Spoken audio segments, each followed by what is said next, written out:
Welcome to Find Your Next Six-Figure Infill Deal. We are live every Friday at 2 p.m.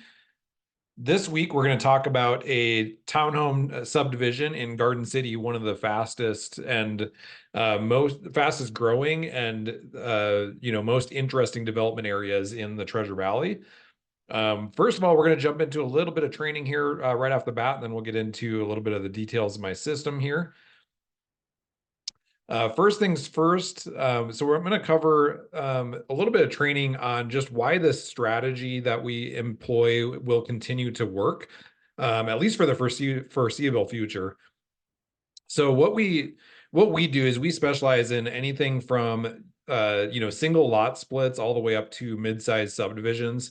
So just talking about single lot splits or even just small lot splits like 1, 2, 3 units. The reason why those are going to continue to work for and they've worked for decades and they'll continue to work is because of appraisals. So when you're looking at just splitting a lot off an existing home that's in an older part of town, and as long as the zoning allows for it, that property still has to appraise, and that property is still going to be appealing to the broader market. So you're going to be competing with other buyers on the market that are looking at just that home to live in and not really to split. Most people don't see those opportunities as split opportunities. So essentially, 99.9% of the buyers out there are looking at that house to just move into. And so that property has to appraise, and that value on the land isn't actually value until you do something to improve it. And that's the biggest thing, is the improvement of the land. So until you improve it, it's really not adding any value.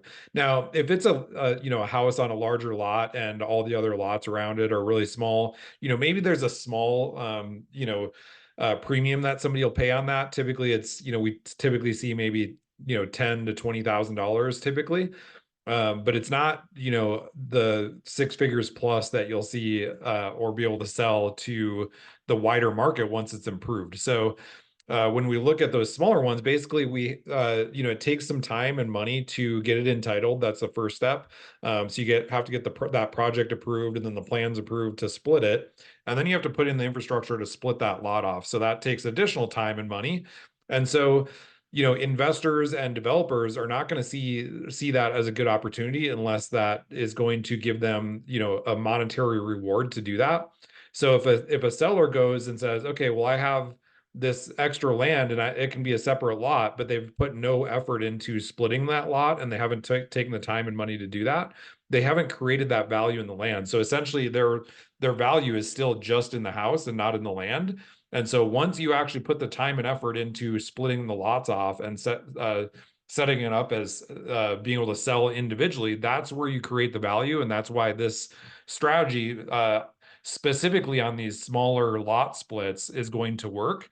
And then when we talk about development, it's kind of the same thing. So even if you're talking about raw land and you're talking about, small, mid, or even large size developments, raw land is what it is. It's raw land. So it still comes down to, if it's raw land, it comes down to the zoning on it, what can be done with it. If it's actually within city limits and all the utilities are nearby, typically that's worth a little bit more than if it's out in the boonies and there's no possibilities to develop. But at the same time, you still have to put that time, money, energy, and risk into developing that property. So that's why that land is always going to be valued less when you don't have it entitled and when you don't put the improvements on, because ultimately that land has to be sold as one chunk. And then once you go through the work to actually separate it and break it down individual lots, that's where you're creating the most value. And then you're creating additional value, obviously, then when you build on it as well. So you're creating value at every step. The first step is entitlements, but then even when it's entitled, it's still one big parcel. So it's not worth as much as if you have individual units that you can sell to individual buyers. And so then once you get it developed, which is putting all the infrastructure and utilities in, that's increasing the value again. And then when you go and build the actual structures, that's building the value again.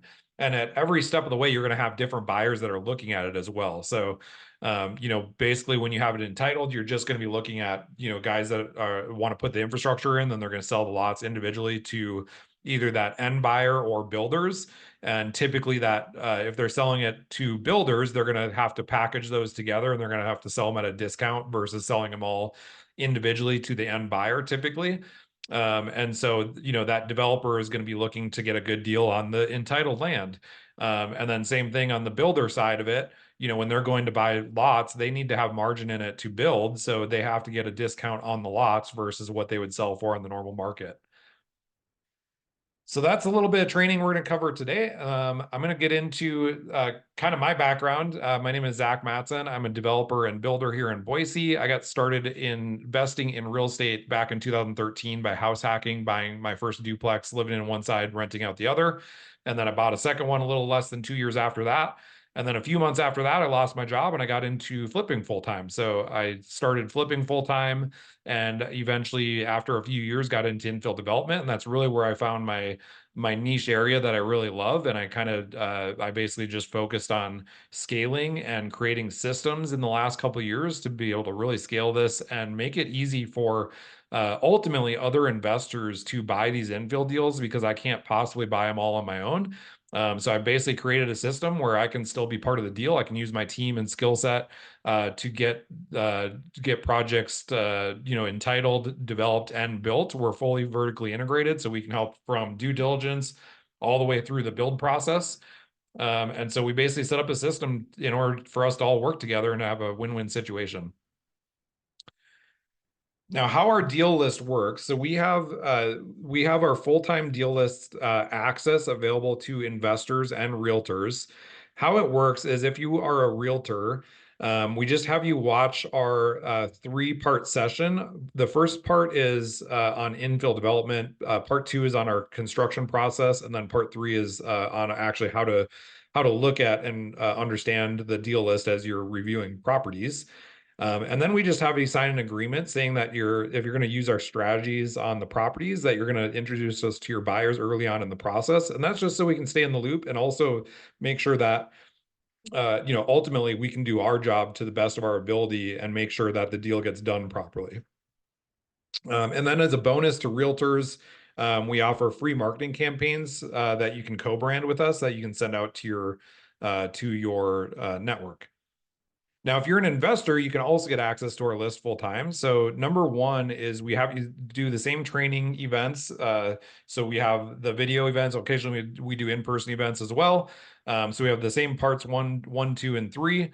And then we have you make sure you have a signed buyer's representative agreement with a sponsoring realtor that's been through the training. So if you're not already working with a realtor, then it's simple. We just refer you to one of our realtors that we work with that have already been through the training. If you're already working with the realtor and you want to bring them on board with you, they just have to go through that same training. And we just do that so that everybody's on the same page. This system isn't the same as buying a regular house. There's a lot more steps to it. And then the other thing we have you do is just sign an NDA, basically, and a non-compete, basically just saying that if you're going to implement our strategy on the identified properties, they're going to use us, and you're also not going to share our proprietary information with the rest of the market. And then a few things on our end, how we make money. So obviously I'm doing this for a reason. I kind of alluded to it already. So I'm a developer and builder.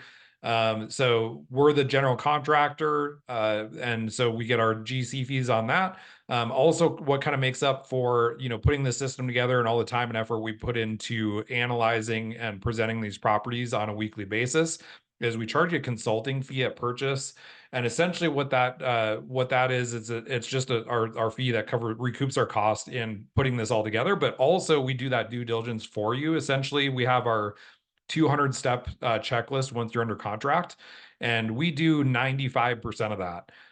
The other 5% is on you for like if there's an existing house on the property, if you're going to rent it out, that kind of thing, and also arranging the financing. But we can guide you through that process as well. We can refer you to our lender and property management partners. But you're kind of responsible for that stuff. And then the rest of it through all the planning and zoning things, all the research, all the making sure we have our build costs and development costs and are looking at the comparables properly, all that. That's all on us, that we do 95% of that. And then we share that checklist with you so you can follow along the way. And then on the entitlement side, we just charge you a management fee on the hours that we actually have into it. So we still coordinate with all the professionals. We don't have it like an engineering firm or anything in-house. So we have several different engineering firms we work with, but there's just a lot of management going in between, the engineering, the survey, all there's actually like 10 different professionals that have their hands in it, and then also with the planning and zoning and any other agencies. So there's a lot of coordination between those. So we just charge a management fee on that end of things. And then of course on the general contracting side, on the horizontal and vertical aspect. So how our infill deal offer works here. So we call it our 6 figures in 36 months or less infill deal offer. Basically the reason why I set this up is when I was early last year, I was just seeing all kinds of opportunities, and I knew I could only buy a couple at a time or in a year or even over the course of a couple years. And so I was just seeing a ton of opportunities and realized that there's a huge opportunity untapped that most investors never see or understand. And so I created this system, basically understanding that investors, number one, they're not going to take the time. Most won't take the time to learn development, and there's not a lot of information out there on it. So essentially, we set this up so that it kind of, eases the concern of losing money on a bad deal or not knowing the process or projects dragging on too long, contractors cutting corners. And then the biggest one is probably just not having control or visibility into what's going on. So if you're a full-time investor, a lot of full-time investors invest in syndications where they, invest in a larger deal and there's a bunch of investors. Well, you have no visibility into the behind the scenes on that, and you have no control over it. So, that's not necessarily a bad investment. It's just we set this up so that you have more control and visibility. Ultimately, you're making the big decisions. We're just handling all the heavy lifting. And ultimately, we kind of know the process and the steps, and we're setting it up to tailor the investment to your goals from the very beginning, and then we walk you through every step on the way. Some of the things that we offer with this, so we do expert deal underwriting, so there's no guesswork. So we vet, analyze, and underwrite every deal on our list. So we're not just estimating numbers. We've done all this ourselves, so we know the costs and timelines associated with all this stuff. We also do offer and negotiation support. So we work closely with your realtor on how to structure offers and then also how to get them accepted. That's the biggest thing. And a lot of times there's a rift between what sellers want and what we need in order to get the deal the right way. And so we basically just kind of guide the situation behind the scenes a little bit with your realtor on how to best get those accepted. And in worst case scenarios where the seller isn't budging, we have some flexibility as well. We just need to be kept in the loop. The third part of it is step-by-step due diligence. So I mentioned that 200-point checklist. So we walk you through that step by step. We actually do it 95%. You follow along. And then this kind of, ultimately it acts as a way for you to kind of see any red flags or yellow flags as they come up. Every single deal has, unknowns to it. And that's what that due diligence checklist is designed to do, is to uncover those unknowns and determine how much of a flag it is. Sometimes it's a light green flag, sometimes it's a dark green flag, sometimes it's a yellow flag, sometimes it's a bright red flag, and we have to pull the deal because something stopped it altogether. That's pretty rare, but it does happen occasionally when you get deep into due diligence and you find out something about the property that you really wouldn't have known unless you got as deep into the due diligence as we get. I've seen a lot of deals where people buy deals and they don't understand it fully. They don't understand development fully. And then, they turn around and try to sell it or unload it, 3 or 6 months later when they find out that stuff, and then ultimately lose money on it. So we avoid those situations at all costs. And we do that through our due diligence. Number 4 is we do the renovation of the existing house if that's necessary. So a lot of these deals have existing homes on them that we try to save and use as part of the development if it's possible. It's not always possible, but if it is possible, then we try to do that. And then we can use our trades and systems to do that remodel if it's necessary. Some of the deals that have houses on them, they're turnkey, so you don't have to do anything with the house. It's turnkey, you're ready to rent. But about half of them that have existing homes need renovation. Then we do the entitlement management, kind of like I mentioned before. And then on the horizontal and vertical development and building, we do that as well as the general contractors. Some of the bonuses we offer with this, we give you our ultimate guide introduction to infill development. If you're on our email list or we're at our events, you should have already gotten that. But if you haven't, we can email it to you. Number two is our due diligence checklist. We give you access to that as soon as you have a deal under contract. And then we're going to kind of it's tailored to every specific deal. The checklist is the same, but there's information that goes on that for every specific deal. Number three is our underwriting worksheet. So this is going to be a one-page underwriting worksheet that we kind of work on throughout the due diligence process, but ultimately it's finalized basically the last day typically of the due diligence. And it's going to act as your final go or no go on that investment. And so, and we're also we base all of our end results on this one-page sheet. But ultimately, it's going to show you the big picture of, okay, how we're going to guarantee it, which we'll get into here in a second. But kind of like all the key information of that development. And then we're going to compare that at the very end to what we projected at the beginning. Number four is we're going to give you our entitlement process checklist and projected timeline. So once we go from due diligence and, if the answer is yes, it's a go, then we're going to move into entitlements. So we're going to provide you that entitlements checklist with the projected timelines. Again, that's kind of unique for every deal. It's kind of the same similar processes for every deal, but it has to be tailored for every deal, especially along the lines of the timelines.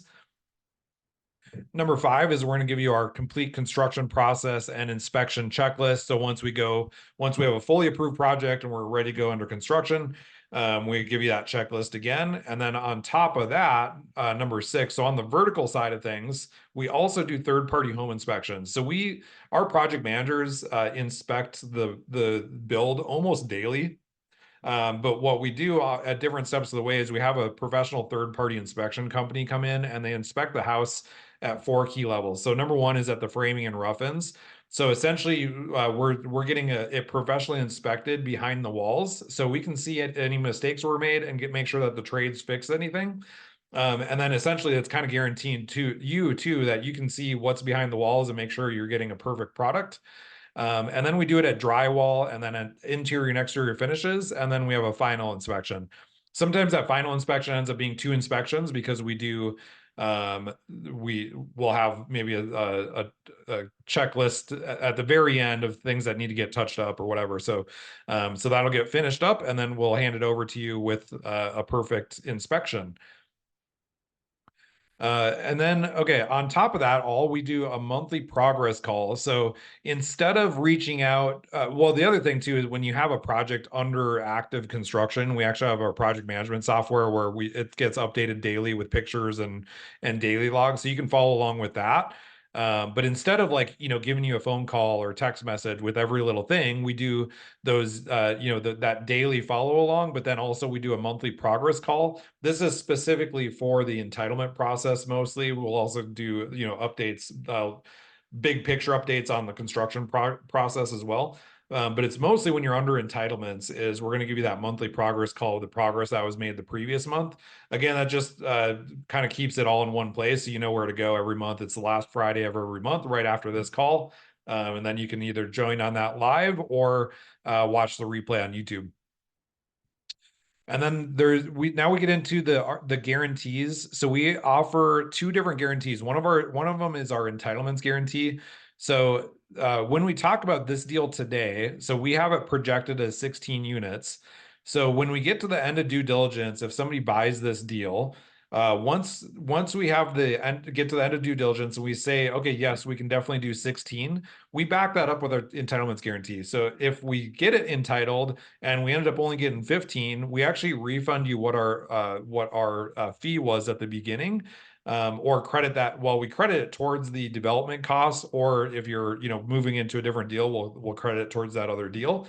And so we back that up basically just so that you know, most of the time we can't get it entitled before we close. So we're just backing up saying, okay, we've done our research enough that we know that uh we can get it entitled for this many units. And if we don't, then we have skin in the game as well.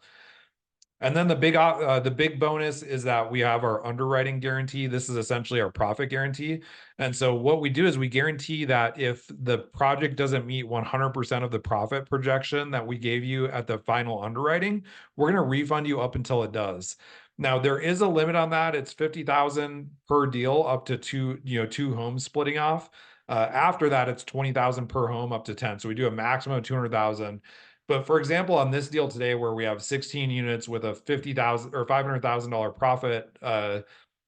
profit projection, 520,000 profit projection, we're going to back that up with a $200,000 guarantee. So if we come to the end of due diligence, we say, okay, yes, it's going to be 520,000. We back it up with our 200,000 guarantee. So if you come short and only made 500,000, we're going to kick in that extra 20,000 to make sure you get what we told you were going to make. Ultimately, our goal is that you make way more than what we project because we're really conservative on everything. So, even in on our past projects, going in as conservatively as we go in, even when market conditions change, we end up still being profitable. Uh, you know, uh, Either the same profitability because we were super conservative, or maybe we filed just a little bit short, or most of the time what happens is it's way more successful. um, but it basically, we are backing it up with our own skin in the game to make sure that uh, you can kind of rely on us, that we know what we're doing, and we're familiar with what the costs and risk is going to be on all these. All right. Been talking at you guys that are in the room here for a minute. If you have any questions, feel free to speak up. I'm going to pull up my share screen here and get into the deal of the week.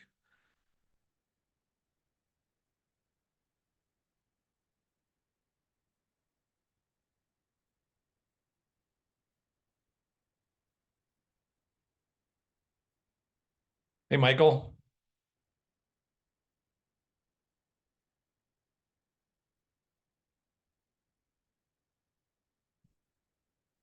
if you do have questions, feel free to unmute yourself. Otherwise, I'm just going to keep kind of rolling into the deal of the week here.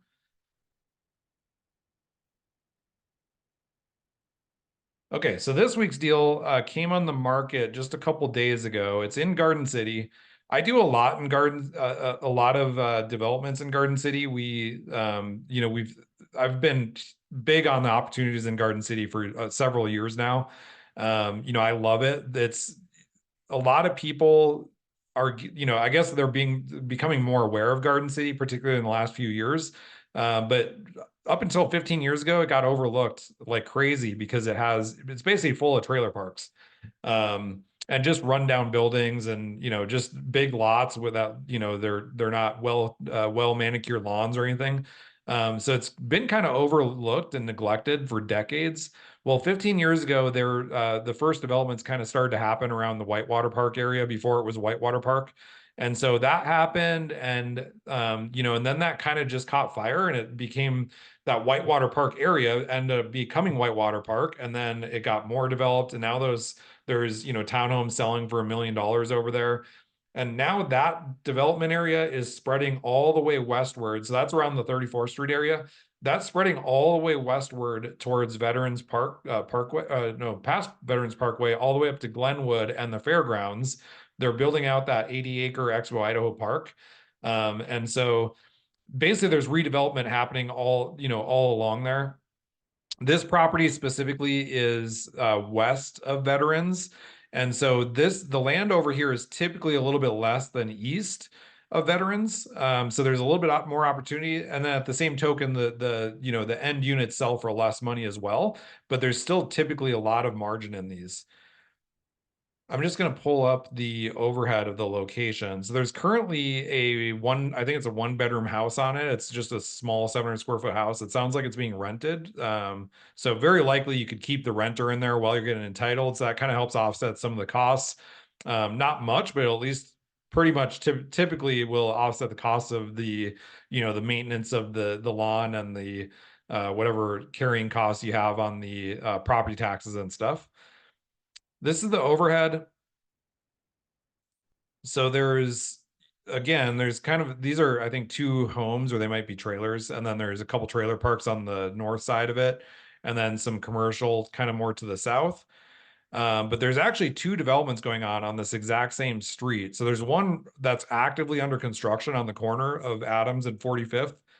I think this is 22 units. For the people that were at the meeting last night, I think this is the one that John is actually working on right now.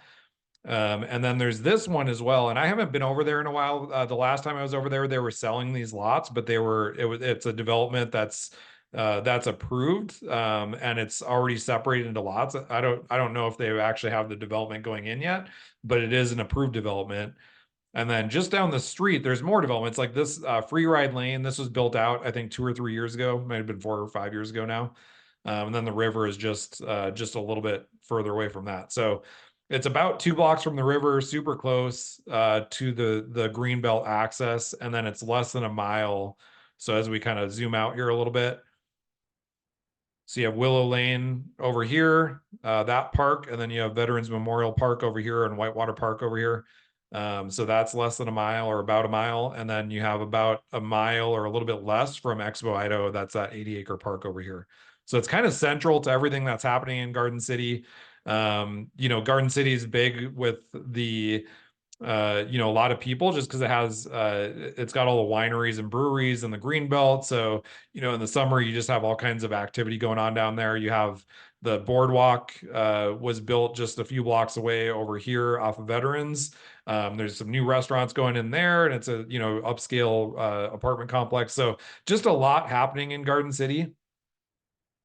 And so for me on this, we're looking at there's a ton of upside on here that we're not even realizing or looking at in today's numbers. So typically, as you develop properties around it, that means that the next property is going to be worth more money. So, when you have the that 22 unit development going in, that's going to improve the properties around it. And as that other property gets developed, that's improving it even more. So I think the upside on this is a lot higher than what we're showing here. Because what we do is we analyze this. If these properties were built today, what would they be on the market for today, and not 3 years from today once it's fully built out and selling.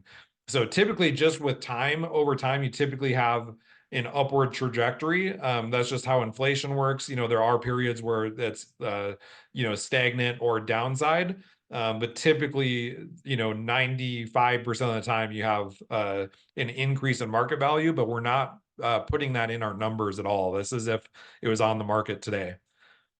The way we have this underwritten is if you buy the land in cash, you could theoretically finance this a number of different ways. We don't underwrite that with these land deals. Well, sometimes we do. This one we didn't. But if you don't want to buy it cash, and you're interested in it, we can look at that. Essentially, it would be less cash out of pocket up front, but then you'd have interest costs along the way. So you'd end up you'd probably be at about 150 when it's all said and done. You'd probably be about 150,000 less out of pocket. So your returns would be, probably a little, actually pretty close to the same, because you end up spending more on interest but it's less out of pocket. So it's kind of I guess a preference, or what your capital or you're working with, but it's less risky if you buy it cash. Essentially now you own the land for cash, you pay for the entitlements cash, and then you can finance the rest. So we have a profit of 520,000. Cash out of pocket is just shy of 800. We put this as 4 years. A typical subdivision is 3 years. We put this as 4 years just because it's 16 units. More than likely, we would do this in 2 different phases, or at least rolling starts. So that just extends out the build and sell time a little bit. So we underwrite that from the very beginning. If it ended up being 3 years, your ROI looks, annual or ROI looks a little bit better, but we're going to keep it at 4. And then we also have this. So if you wanted to build all of them and sell all of them except for one, and a lot of people, what they'll do is they'll look at this and say, okay, how do I recoup most of my money or get my, a lot of my money back? and maybe, refinance more than one unit and finance, let's say 4 or 5 of them. You can do that too. We just don't underwrite that unless somebody specifically says, let's underwrite it like this. So the way we do this is we do profitability if you sell all of them. And then just as an example, we show, okay, if you sold 15 and kept one, you would get all your capital back, plus you'd make $100,000 almost. And then you could keep one of the units free and clear, and then you can rent that out. And that's what we show here is our rental projections. And this is, again, is probably pretty conservative, but you have a cash flow after you're done paying your taxes and insurance of about 1667 per month. And then if you have property management and set aside reserves and everything, then that looks like about $1,300 a month. After you've already made $100,000 on your investment, and you still have, that property that's now worth $500,000, you have that in equity still. But then you have also cash flow of $1,300 a month. And again, likely in 3 years from now or 4 years from now, this is probably, this $2,100 rent is probably more like, at least 2,500. In fact, right now, I would even argue if it's a 3 bedroom in Garden City in a nice unit, it's probably 2,500 today. We just go in with, we check what the average rents are. And obviously in the area, the average rents get dragged down by the not so great properties in the areas, because there are still some of those. Okay, so 16 townhomes is how we have this drawn up. I think I do. Let me stop my share and just show you the site plan on my other screen.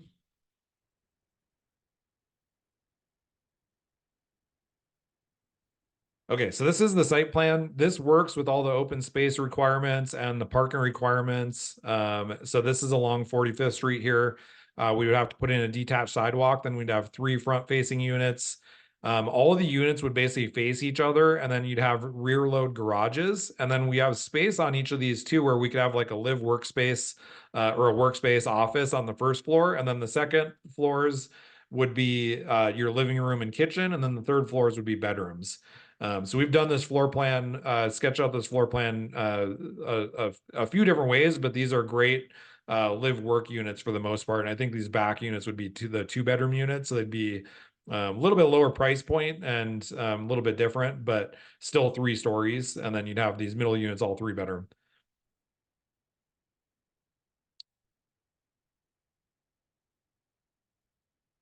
Okay, getting back to the numbers here.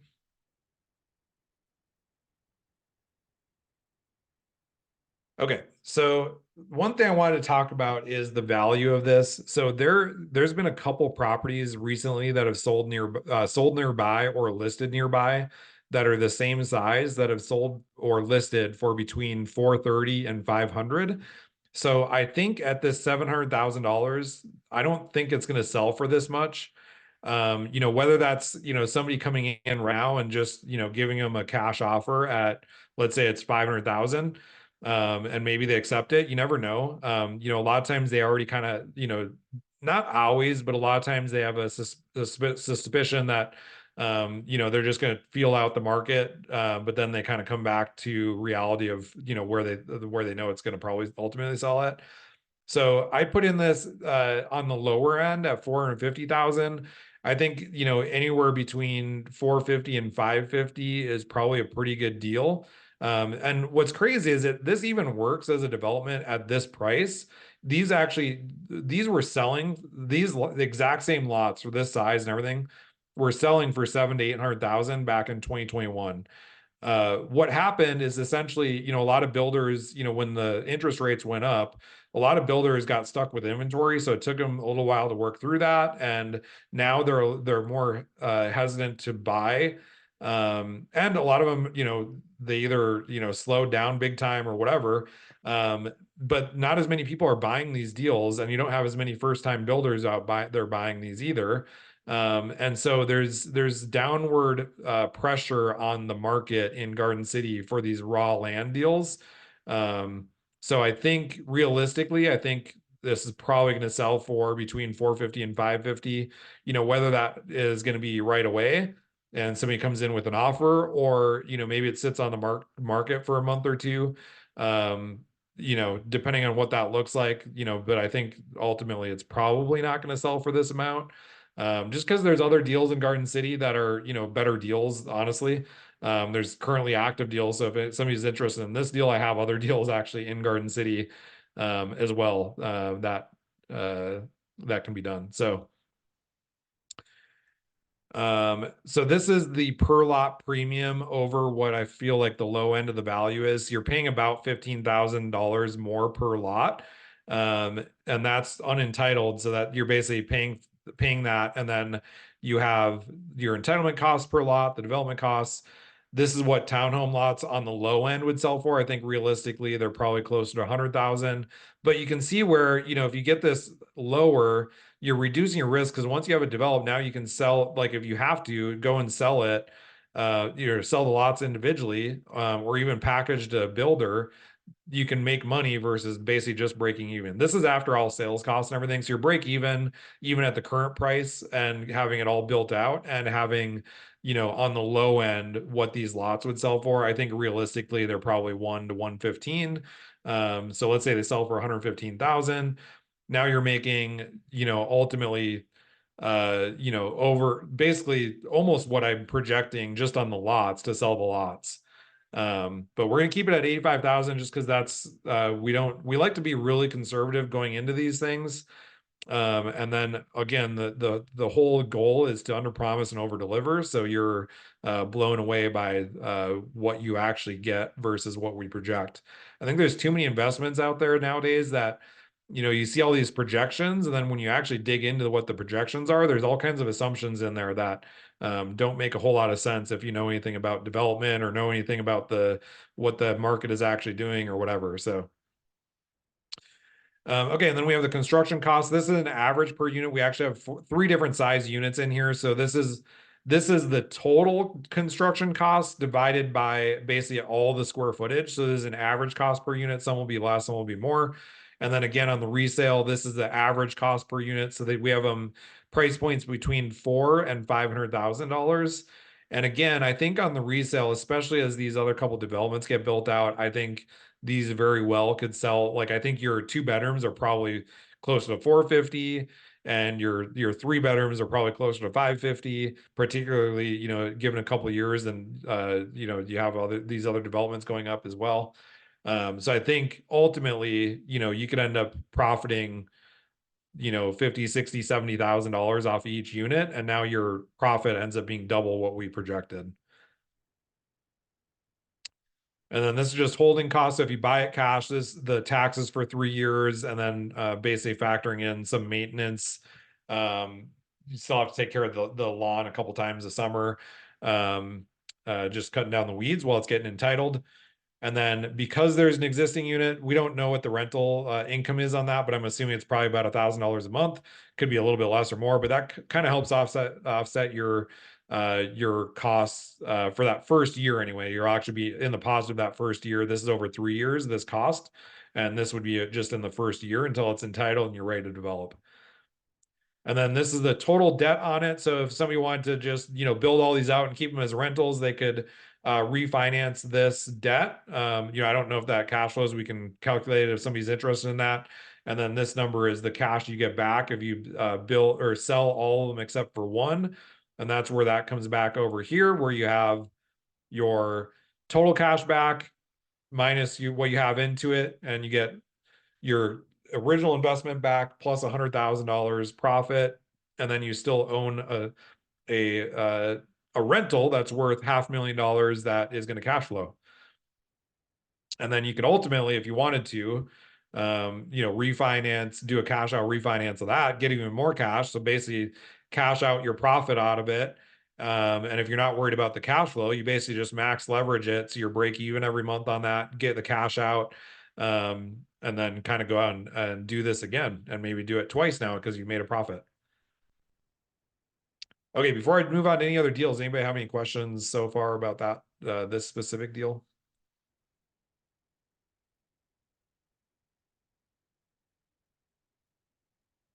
I'm going to briefly touch on the deal from last week.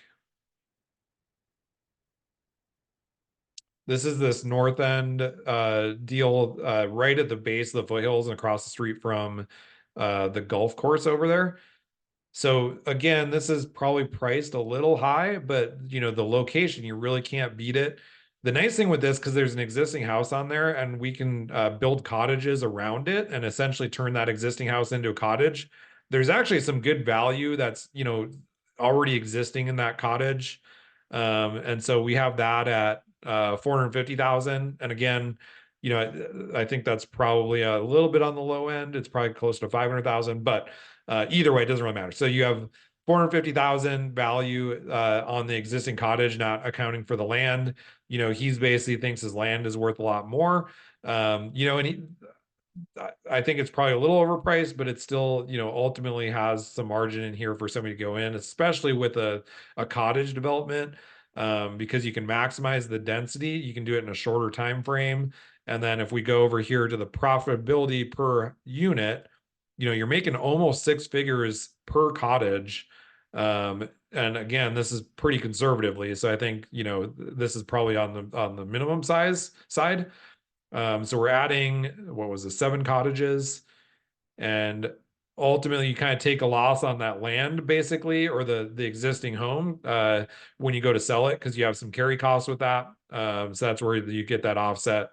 But basically have profit $500,000 on $500,000 invested in about 2 years on this deal. We have another cottage on the market here. This takes even less cash. This was 10 cottages. This is the one I did at our live presentation last night. And then I'm not going to talk about another one right now, just because we have somebody trying to close on it or get it under contract. And then I still have some traditional subdivisions here. This one looks pretty good. Another, $500,000 profit on this one. These would be higher end, or I'd say upper mid-level homes. They're not like, luxury mansions, but they're upper mid-level homes at a good price point and great profit margin per house. It's just more of your traditional subdivision. So we have a profitability of about 128,000 per house on that. That's kind of on the near the foothills as well. And then I think that's, let me make sure. Okay, I'm going to touch on really quick. We had a couple of single family and single lot splits come on the market this week. I wanted to touch on these because there's, there is some potential on these ones.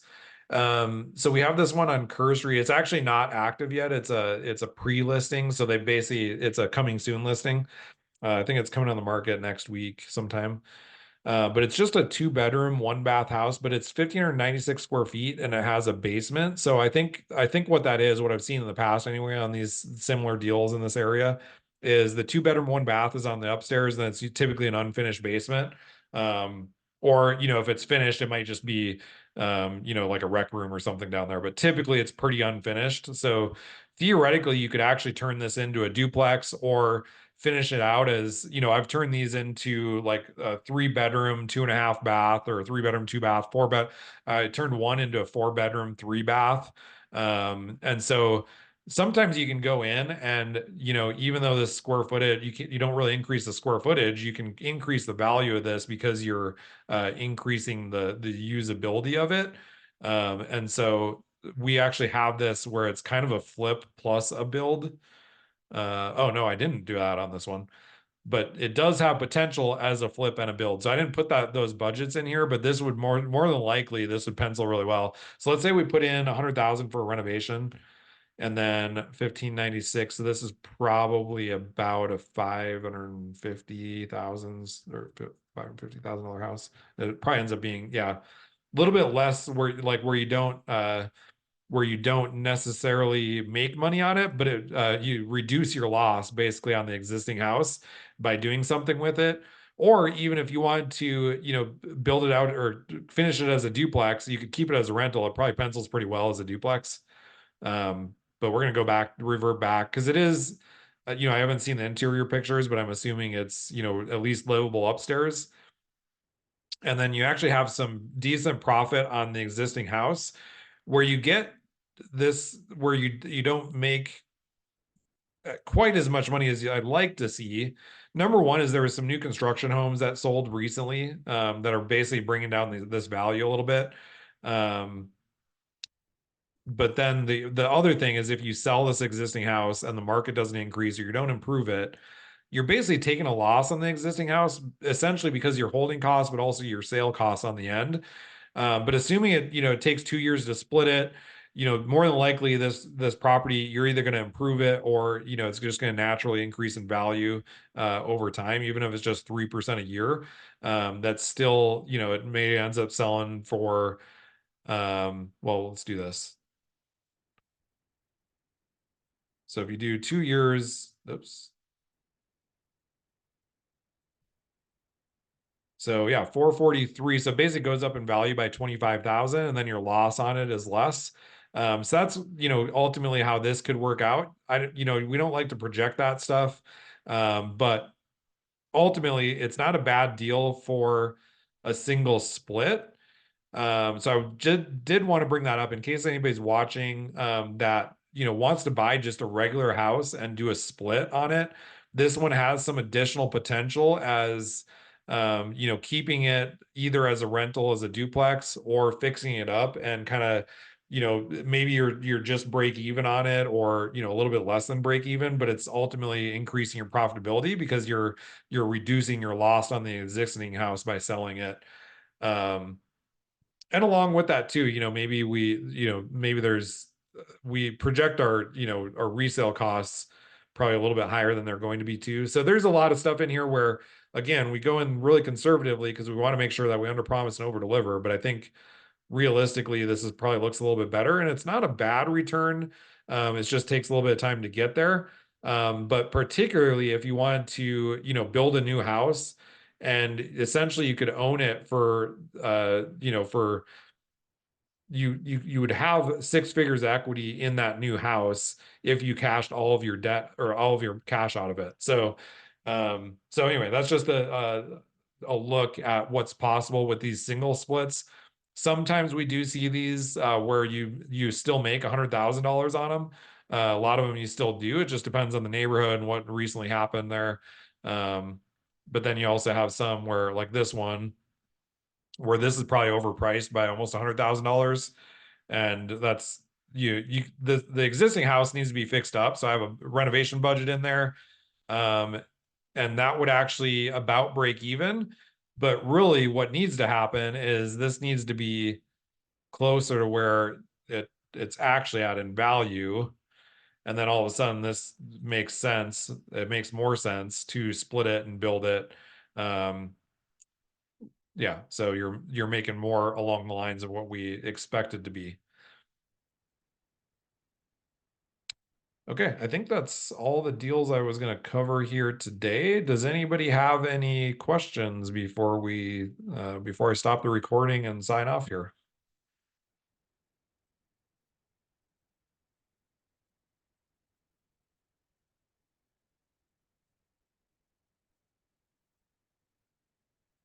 All right, stop my share, stop the recording.